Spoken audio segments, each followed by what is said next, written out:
ውድና የተከበራችሁ የበጎ ቤተሰቦች እንዲሁም የአፍላ ፍቅር ተከታታዮችና ቤተሰቦች እንደምን አላችሁ?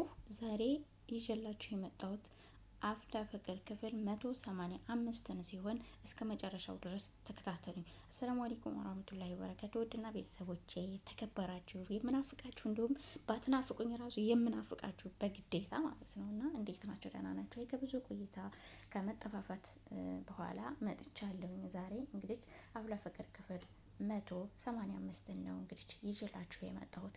በኮሜንቱም ላይ በቪዲዮውም ላይ በምኑም ላይ በሁሉም ላይ ፊዮሪ እንዳትሞት፣ ፊዮሪ አንድ ነገር እንዳትሆን፣ ፊዮሪ የሆነ ነገር ከሆነች አላይም የሚባል ኮሜንት በዝቷል እና ፊዮሪ መጨረሻው ምን ሆነ የሚለውን የማስረዳችሁ ይሆናል።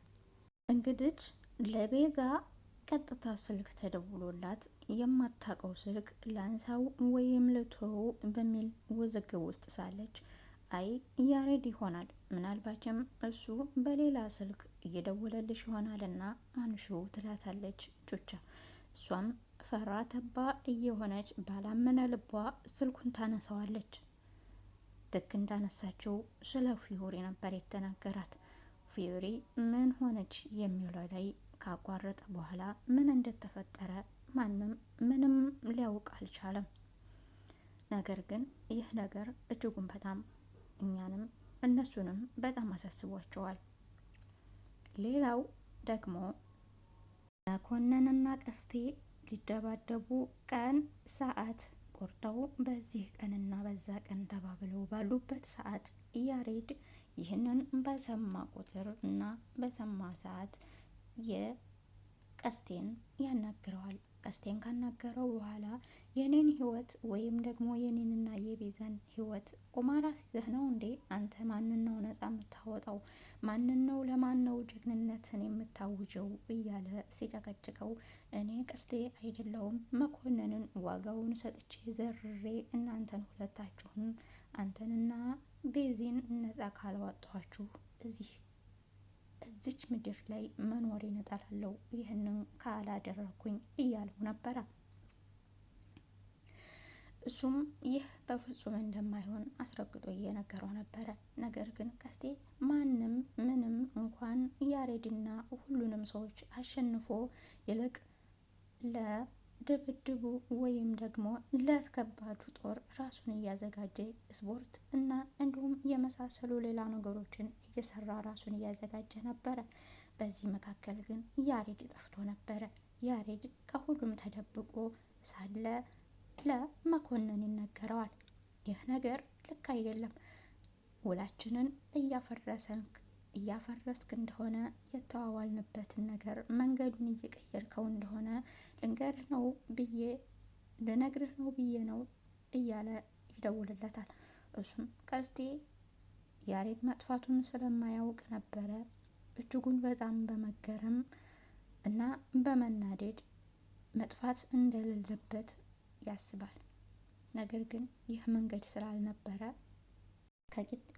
ከጥቂት በኋላ ከማሰብ በኋላ ያሬድ እንዳልጠፋና እሱ ጋር እንደሆነ ለመኮንን ይነግረዋል። መኮንንም እርግጠኛ ነህ እያለ ይጠይቀዋል። እሱም ቀስቴ በጣም እርግጠኛ እንደሆነና ያሬድ እሱ ጋር እንደሆነ እንዳልጠፋ ወይም ደግሞ ማንም ሰው ሊሸሽገውም እንደማይችል በኮንፊደንስ ተነገረው። በኋላ የሚደባደቡበትን ቀን በዚህ ቀን እንገናኝ እዚህ ቦታ ከተባባሉ በኋላ ስልክ ተዘጋግተዋል። ነገር ግን የሚያሳዝነው ቀስቴ ጋር አይደለም ያሬድ። መጨረሻው ምን ይሆን? በዚህ ውሸት ውስጥ ምን ይገጥመው ይሆን? ምክንያቱም ይህ ውሸቱ ከነቹቻ ጋራ ወይም ከነቤዚ ጋራ ያገጫቸዋል። ከነ መኮንን ጋራ እንዳለው ይሆንና ነገር ግን መጨረሻው ምን ይሆናል የሚባለው መጨረሻውን ቀጣይ ቪዲዮ ላይ ሲለቁ ነው የምናየው። ሌላው ደግሞ ዳግምና ቦጋለ ሁለት ወንድ አንዲት ሴት አፍቅረው ጓደኝነታቸውን ሊያጡ አፋፍ ላይ እንደደረሱ ሁላችንም አይተናል። ዳግምም ሜላትን ቦጋለ የሚወስዳት ከሆነ እኔ እሷ የሌላ ሆና ከማይ ራሴን ባጠፋ እመርጣለሁኝ እና ራሱን አያጥፋ ካላችሁ ሜላትን ልቀቅልኝ ወይ ደግሞ በእጅ አድርጉልኝ ሲል ለነጀሪ ሽምግልና ልኳል። ሌላው ደግሞ እኔ እሱ ራሱን ያጥፋ እንጂ እኔም ራሴን አጠፋለሁ ሜላትን አልሰጠውም ሲል ቦጋለ ለዳግም ነግሮታል። እኔ እንዳወራት የላኩለት ቁጥሩን ወይም ደግሞ ያስተዋወቁት የረዱን ነው እንጂ እኔ ሜላትን አሳልፌ እንደማልሰጠው እሱ ራሱ ጠንቅቆ ያውቃል። ምን ሆኖ ነው ረድኤትን ትቶ ሜላትን ያፈቀረው? ሜላትን ምክንያቱም እኔ አፈቅራታለሁ ሲል ቦጋለ ለዳግም መልእክቱን አስተላልፎለታል።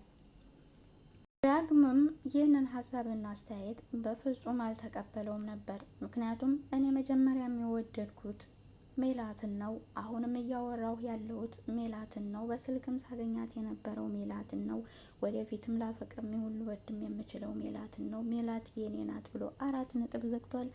የሚሆነውን ነገር ወደ መጨረሻው የምናየው ይሆናል። እስከዛው ድረስ ሰላማችሁ ብዝት ይበል። ለቤት አዲስ ከሆናችሁ ሰብስክራይብ ማድረጋችሁን አትርሱ። ወዳችኋለሁ። ባይ